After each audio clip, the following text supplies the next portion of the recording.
He fired me to prove a point. He thought I was replaceable, just another cog in his shiny machine. But what he didn't know was that his empire rested on the foundation I built. And the day I walked out, the cracks in his kingdom began to show. The day Ethan Cole called me into his office, the air already felt heavy. Hailtech's headquarters was always buzzing with energy. Engineers rushing with coffee cups, analysts buried in spreadsheets, executives pacing around glass-walled meeting rooms. But that morning, whispers seemed sharper, glances colder. Something was brewing. I stepped into his sleek, oversized office, the skyline glittering behind him. Ethan sat there in his tailored navy suit, leaning back in his chair like a king on his throne. His smile didn't reach his eyes. "Maya," he began, folding his hands. "You know I appreciate your hard work. You've been with Hailtech for what, 6 years now?" "7," I corrected softly. "7," he echoed, as if the number didn't matter. "And in those years you've been diligent, reliable, but sometimes reliability isn't enough." My stomach tightened. "What do you mean?" He rose from his chair and walked to the window, gazing down at the city below like it was his kingdom. "We're moving fast. Too fast for hesitation. Investors want bold steps, quick launches, risks that pay off. And you've been slowing us down. All your reports, your red flags, your what-ifs." He turned, his smile razor sharp. "We don't have time for people who think small." I froze. "Ethan, with respect, I've never thought small. I've saved this company millions by catching risks before they blew up. The Novatech launch? If I hadn't flagged the compliance issues..." He cut me off with a wave of his hand. "Enough, Maya. You're good at details, but details don't win wars. Vision does. And I can't have dead weight dragging us behind." The words landed like stones in my chest. "Dead weight?" I whispered. His tone softened, almost rehearsed. "It's not personal. Sometimes people outgrow their place. Consider this. An opportunity, effective immediately, you're relieved of your duties." Relieved. As if he was doing me a favor. My breath caught. "You're firing me? Think of it as setting you free," he said smoothly. "You'll thank me someday," I wanted to argue, to shout, to remind him of the nights I stayed past midnight cleaning up messes caused by his reckless decisions. The weekends sacrificed, the systems I built, the employees I mentored. But looking into his cold, satisfied eyes, I realized nothing I said would matter. He had already erased me from his kingdom. I walked out with my head high, but inside, I was crumbling. The days that followed felt like a blur. One moment, I had been Hailtech's trusted operations lead. The next, I was just another unemployed 30-something with a box of belongings and a bruised heart. My friends from work stopped calling. Some were scared to be associated with me. Others had bought into Ethan's narrative that I was holding the company back. But as the shock wore off, anger took its place. Ethan hadn't fired me because I was weak. He had fired me because I was strong. Because I wasn't afraid to challenge him, to question his reckless shortcuts. And now, without me, those shortcuts would cut deep. I didn't want revenge. At least not at first. All I wanted was to move on. I applied to jobs, networked, tried to focus on the future. But Hailtech's name haunted every conversation. Recruiters whispered about my abrupt exit.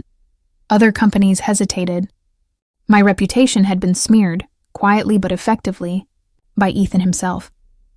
And then, one night, scrolling through industry news, I saw it. Hailtech announces bold new product launch ahead of schedule. I frowned. The launch Ethan promised investors was supposed to be months away. Cutting timelines like that meant cutting safety checks, skipping compliance, rushing untested code. My heart sank. He hadn't just ignored my warnings, he was accelerating them. 2 months later, rumors began to surface. A glitch during a beta test, a client threatening to pull out, stock dipping ever so slightly. At first, people brushed it off. Every big company has hiccups. But I knew better. These weren't hiccups. They were cracks, and cracks only widen. Then came the phone call. It was Daniel Wright, a quiet engineer I had once mentored at Hailtech. His voice trembled on the line. "Maya, I know you're not here anymore, but things are falling apart. The system's crashing. We warned Ethan, but he won't listen. He keeps saying, 'Push forward, no delays.' If this goes live, it could bankrupt us. I closed my eyes. The anger I thought had faded surged again. Ethan had taken everything from me. But worse, he was taking everyone else down with him. Employees, clients, investors. People who didn't deserve to pay for his pride. Daniel's voice cracked. We need you, Maya. You're the only one who knows how to fix this. Please. For a long moment, I sat in silence. Ethan had fired me, humiliated me, painted me as expendable. And now his empire was collapsing under the weight of his arrogance. I should have felt satisfaction. Maybe even joy. But all I felt was responsibility. Hailtech wasn't just Ethan's company. It was built on the sweat of hundreds of employees, many of whom I had trained, supported, fought for. If the company fell, they'd lose everything. And I couldn't let that happen. That night, I pulled out my old hard drive, the one Ethan had dismissed as paranoid backups. Inside were copies of systems, audits, reports, the very foundation of Hailtech's infrastructure. As I scrolled through the files, I realized something. Ethan thought firing me had ended my role in his empire. But in truth, it had given me freedom, and now I had the chance to do what he never could. Save the company. Not for him, but in spite of him. I leaned back in my chair, a spark igniting in my chest. Ethan had underestimated me. He had stripped me of my title, my office, my reputation, but he hadn't stripped me of my knowledge, and knowledge was the one weapon he could never take away. This wasn't the end of my story. It was only the beginning. The files on my hard drive glowed faintly on the laptop screen, each document a reminder of the 7 years I had poured into Hailtech. Every system I had designed, every risk analysis I had prepared, every safety protocol Ethan had once called unnecessary red tape. It was all here. I scrolled through the spreadsheets, the compliance audits, the server maps. These weren't just files. They were weapons. And if Hailtech was truly collapsing, these weapons could save it. My phone buzzed again. It was Daniel. Please, Maya. His voice cracked with desperation. If we don't fix this before launch, the clients will sue. The regulators will pull the plug. Hailtech could be finished in weeks. I closed my eyes, hearing the fear behind his words. Daniel wasn't just worried about the company. He was worried about the hundreds of employees whose livelihoods depended on it. People who had mortgages, kids, medical bills. People who had trusted me when I was there. I took a deep breath. All right, Daniel. I'll help. But we do this my way. Silence. Then a rush of relief. Thank you. Thank you, Maya. You don't know what this means. Oh, I do, I whispered. It means stepping back into the fire. Sneaking back in. 2 nights later, I found myself standing outside Hailtech's headquarters. The building's glass walls gleamed under the city lights, towering over me like a monument of pride. The last time I had walked out these doors, it had been with a cardboard box and a broken spirit. Now I was back, not as an employee, but as a ghost slipping into the shadows. Daniel met me at the side entrance, his ID badge shaking slightly in his hand. Security's tighter now. Ethan's been paranoid since the leaks, I smirked. Paranoid, huh? Good. That means he knows the cracks are real. Inside, the office was eerily quiet. The buzz of late-night engineers, the hum of servers, the constant chatter of ambitious interns. It was all gone. In its place was a suffocating silence, broken only by the distant hum of machines. Daniel led me to a small operations room. On the screens, error logs scrolled endlessly. Warnings, crashes, failed compliance checks. The system was screaming for help and no one was listening. I leaned closer. He pushed the launch without regression tests? Daniel nodded. He told us testing was a waste of resources. That clients don't care about details, just results. Anger flared in my chest. This wasn't bold leadership. This was arrogance, pure and simple. And arrogance had consequences. Okay, I said, cracking my knuckles. Let's get to work. Digging into the mess hours blurred together as Daniel and I combed through the broken code and faulty systems. I pieced together the shortcuts Ethan had ordered. Each one a landmine waiting to explode. Missing encryption. Skipped safety checks. Compliance reports marked as approved with no actual review. It was worse than I imagined. As the night dragged on, my mind flashed back to every argument I'd had with Ethan. Every time I had begged him to slow down, to double-check, to think long-term. And every time, he had waved me off as too cautious. Now his so-called boldness had left Hailtech hanging by a thread. Daniel broke the silence. He's telling everyone that if this launch fails, it's because you left. That you abandoned the company when it needed you. I froze, staring at the screen. He what? He says you sabotaged the systems before leaving. That you created these cracks on purpose. The words hit me like ice water. Ethan wasn't just reckless. He was rewriting the story, painting me as the villain. Then we don't just fix this, I said coldly. We prove the truth. Gathering proof, fixing the system was only half the battle. If I didn't expose Ethan's lies, he would find a way to twist everything back on me. So I started documenting every corrupted file, every shortcut signed off under his authority, every message where he had ordered compliance checks to be skipped. Daniel looked nervous. Maya, if he finds out you're here, he won't, I cut him off. And even if he does, I'm not the one who should be scared. By dawn, we had two things: a roadmap to stabilize Hailtech's system before the launch, a mountain of evidence proving Ethan had orchestrated the disaster. For the first time in months, I felt control slipping back into my hands. The unexpected encounter, but fate wasn't done testing me. As I left the operations room to grab some air, I heard footsteps. Sharp, confident footsteps. My blood ran cold. I turned the corner, and there he was. Ethan Cole, the man who had fired me, standing in the dimly lit hallway. His suit was wrinkled, his tie loosened, but his eyes still carried that smug arrogance. Well, well, he drawled, a smirk curling across his lips. Look who couldn't stay away. My heart pounded, but I forced myself to stand tall. Still playing king of the castle, Ethan? He stepped closer, lowering his voice. You should have stayed gone, Maya. You think you can sneak in here and play hero? No one will believe you. I control the narrative. For a moment, fear clawed at me, but then I remembered the files in my bag, the proof on my drive, the hundreds of employees counting on me. You can control the narrative, I said evenly. But you can't control the truth. His smirk faltered. Just for a second. And in that flicker, I saw it. Fear. The promise back in my apartment that morning. I stared at the evidence spread across my desk. Ethan thought he had buried me. But now, I held the power to bury him instead. I whispered to myself, a vow as much as a promise. He fired me to prove a point. But I'll return to prove a bigger one. No empire built on lies can stand. And with that, I began preparing for the fight of my life.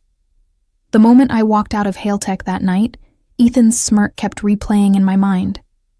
It wasn't the casual smirk of a man who thought he'd won. It was the tight, petulant curve of someone who believed the world was his, and anyone who questioned him was expendable. He hadn't just fired me. He'd tried to make me into a story he controlled.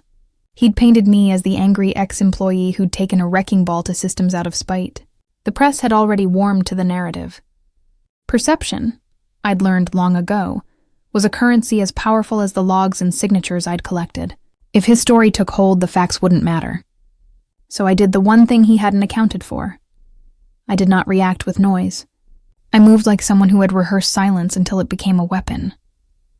The first trick Ethan played was subtle and public. Before dawn the next morning, industry feeds and a few opportunistic tech blogs ran a piece headlined with thinly sourced accusations.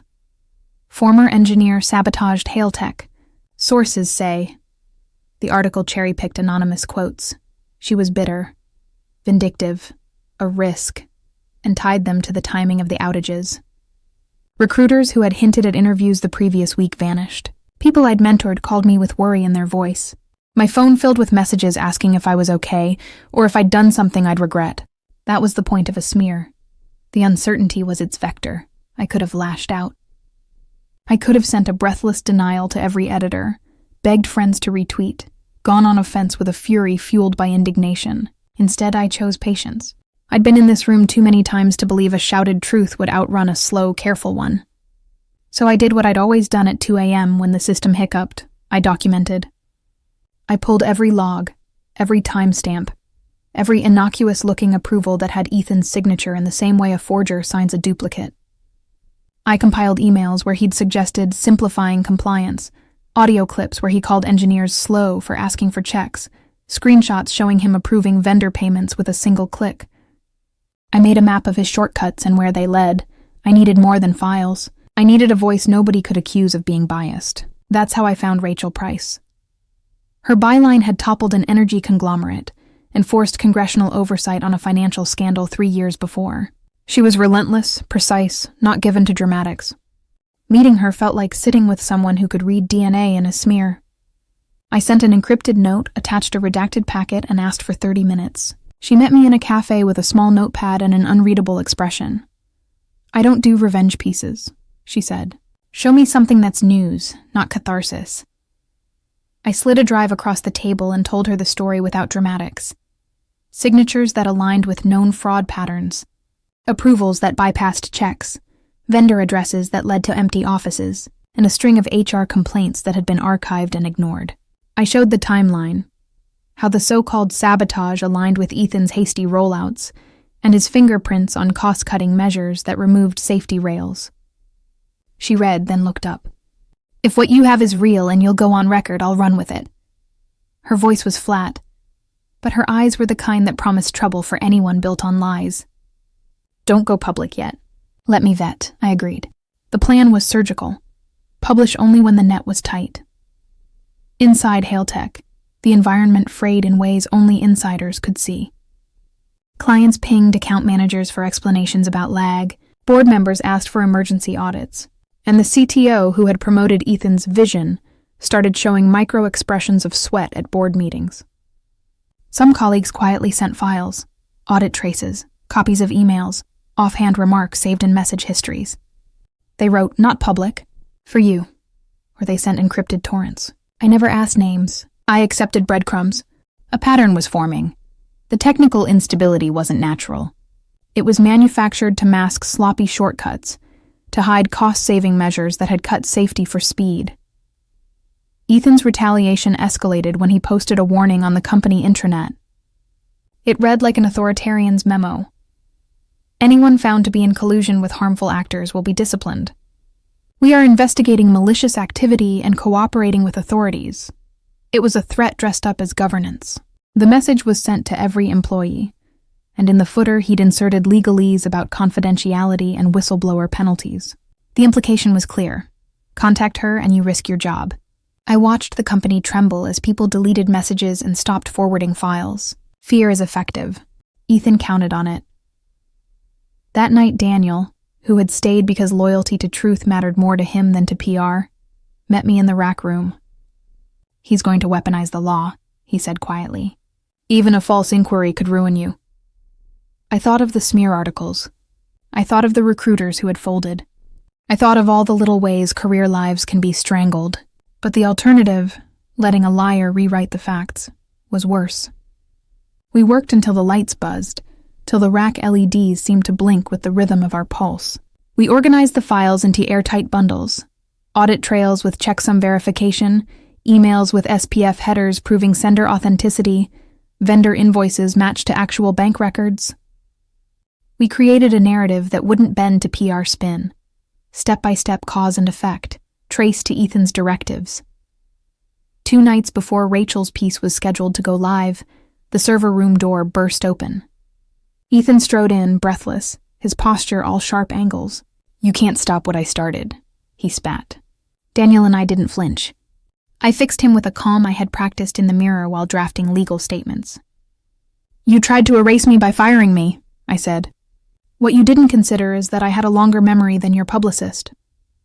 The words landed like a professional's report, measured, not theatrical. For the first time, Ethan's confidence wavered. He lunged, a quick attempt at intimidation, but Daniel blocked him. The room smelled of cold metal and old coffee. "Leave," Daniel said. Ethan did, but he left a fury that felt like a storm brewing. Rachel's article published at 8:01 a.m. on a Wednesday. The headline was precise, not sensational. Hailtech's architecture in question. Internal documents reveal management shortcuts and potential misconduct.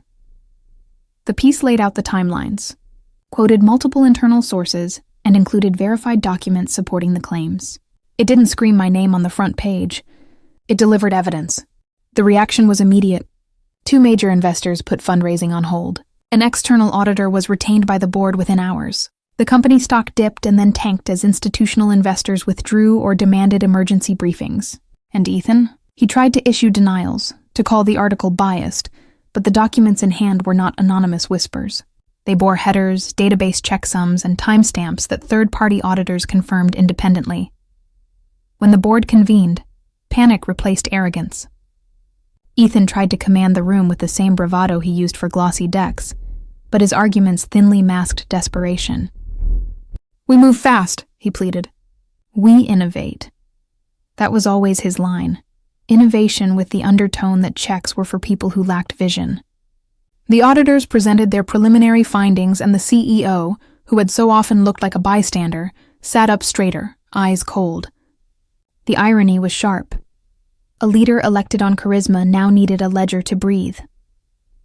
As the legal inquiries grew, so did the chorus of colleagues who were no longer terrified. People who had hidden files now stepped forward as formal whistleblowers. Some sent affidavits, others provided corroborating logs. The net tightened, and Ethan's options shrank. Within a week, he was suspended pending forensic review. His PR machine sputtered, investors demanded executive reshuffles, and journalists began tracing the ripple effects. It wasn't a single thunderclap that felled him. It was a precise series of toggled switches. Documents verified, timelines matched, witnesses willing to speak under protection. I didn't celebrate in public. The victory wasn't about spectacle. It was about restoring a system's integrity and validating the small daily choices that keep infrastructure running.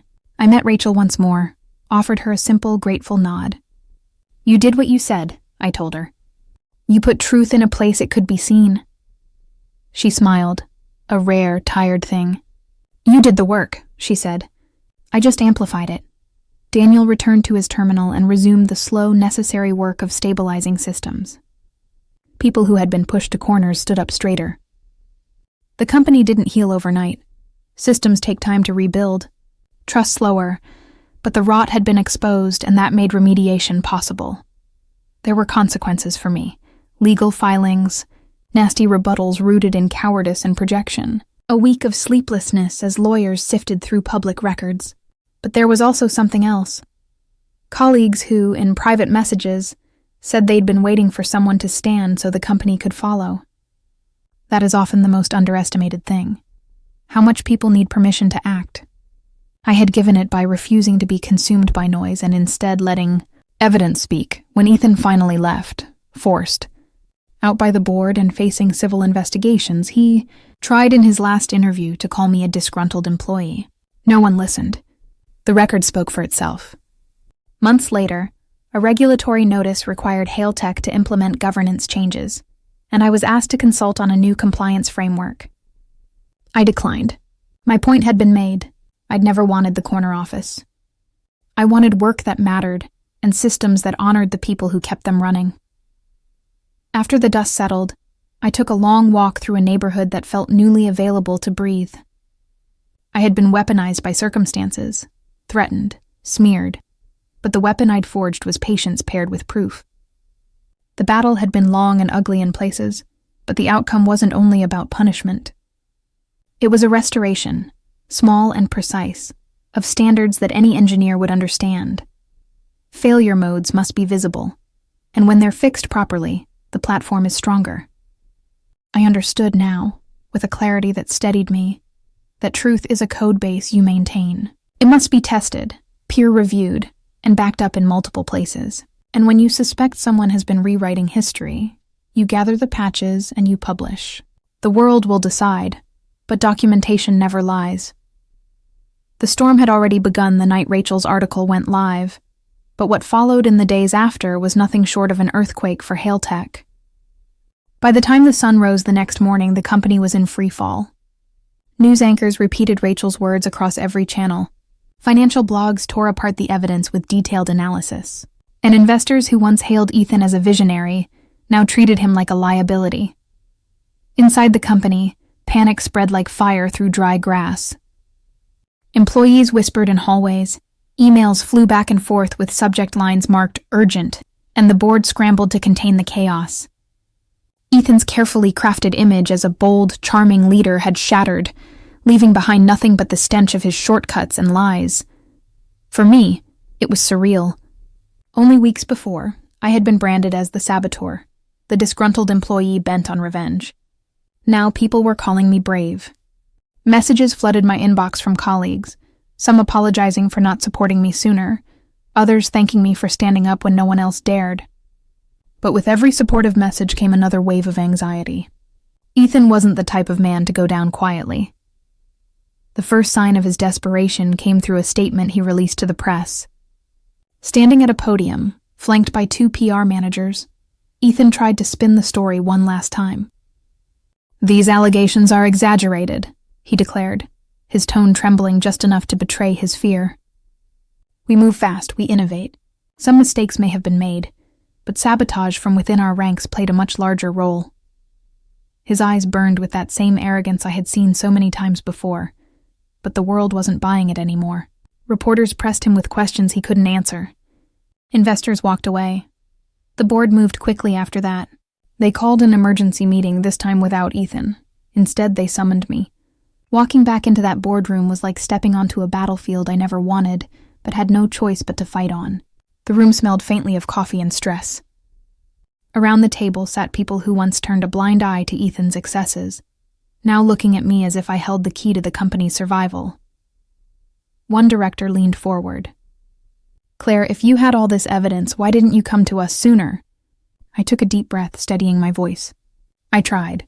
I raised concerns, flagged anomalies, and sent reports. Every time, Ethan silenced me. He used his position to bury the truth. If I had come here without proof, would you have believed me? Or would you have dismissed me as difficult, like he did?" The silence that followed was telling. Some shifted uncomfortably in their seats. Others avoided my eyes. They knew the answer as well as I did.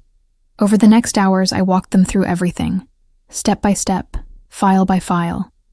The fraudulent invoices, the manipulated logs, the false approvals. Daniel had helped me package the evidence so tightly that there were no cracks Ethan could slip through.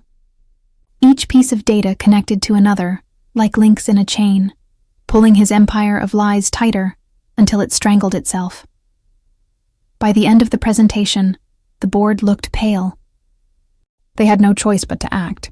An external audit was launched immediately, and Ethan was suspended from his role as CEO pending investigation. For the first time in years, the man who had ruled Hailtech through fear and charm was powerless. But Ethan wasn't finished. That night, as I walked home, I felt a strange chill. My phone buzzed with an anonymous number. I answered, and his voice slithered through the line. "You think you've won, Claire? This isn't over. People like me don't lose. We adapt. And when I come back, I'll make sure you regret ever crossing me." My hand shook, but I forced myself to hang up. His threats no longer carried the same weight. The world had seen him for what he was.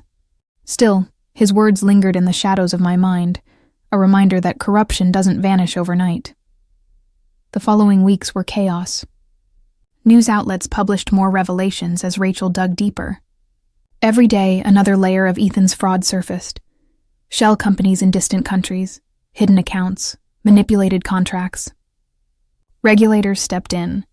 The SEC launched a formal investigation, and Hailtech's stock price plummeted. The empire he had built on deception was collapsing brick by brick. Inside the company, the culture began to shift. Employees who had been afraid to speak started coming forward. Whistleblowers shared old emails, screenshots, even voice recordings of Ethan dismissing compliance protocols. It was like a dam had burst, releasing years of suppressed truth.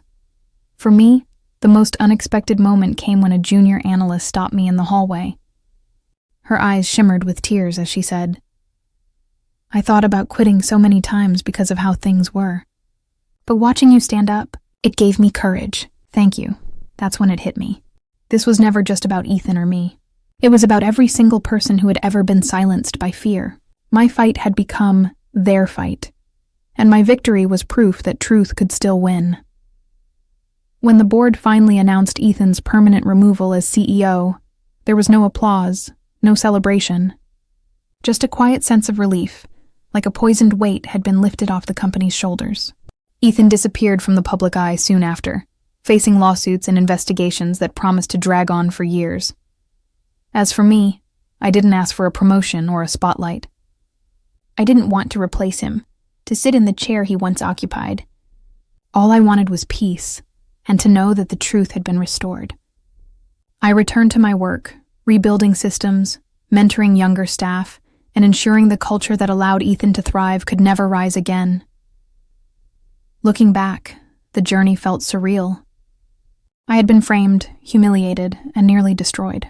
But patience, persistence, and proof had carried me through. The lies had collapsed, and in their place stood something stronger: integrity. And so, if there's one lesson I carry from all of this, it's simple. Lies may shine for a season, but the truth always outlasts them. If you believe in stories of courage, resilience, and justice, subscribe now. More stories like this await you. And together, we'll keep proving that truth never loses.